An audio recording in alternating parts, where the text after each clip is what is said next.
ते तर मुख्यमंत्र्याला मुळ्यातच झालं म्हणून समजायचं आता. नीट करणारे डॉक्टर आहेत आपल्याकडे. गर्व वाटतो खरंच मला नांदेडचा ज्या ज्या वेळेस येईन ना, लयच ताकदीने येता तुम्ही. एकदा पहिली सभा झाली होती, त्या सभेला मला आतमध्ये जायला 2.5 घंटे लागले होते. आतमध्ये जायला. नांदेडची पहिली सभा झाली, तुम्हाला आठवते का?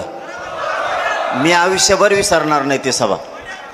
मी आज्यात गेलतो, असा टंगडर सुद्धा खाली टेकलं नव्हतं. लोटीत लोटीत लोटीत तिकडच्या कडीला. इतकी भयंकर सभा झाली ती.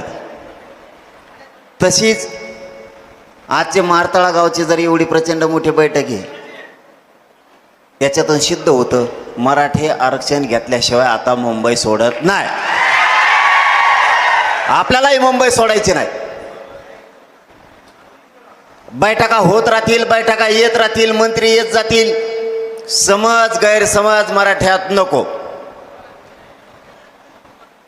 पुन्हा वाटल चर्चा सुरू झाल्या, येतील का, जायचं का नको, पुन्हा ही चर्चा होईल.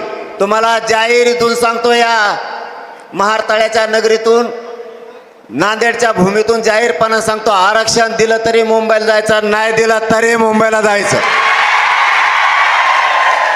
आरक्षण दिलं तर गुलाल घेऊन जायचं, आणि नाही दिलं तर घिसकून आणायसाठी जायचं. त्यामुळं घराघरातले मराठे तयारी करा.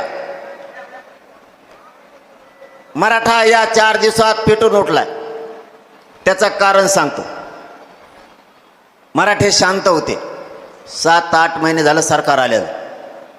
मराठ्यांना असं वाटलं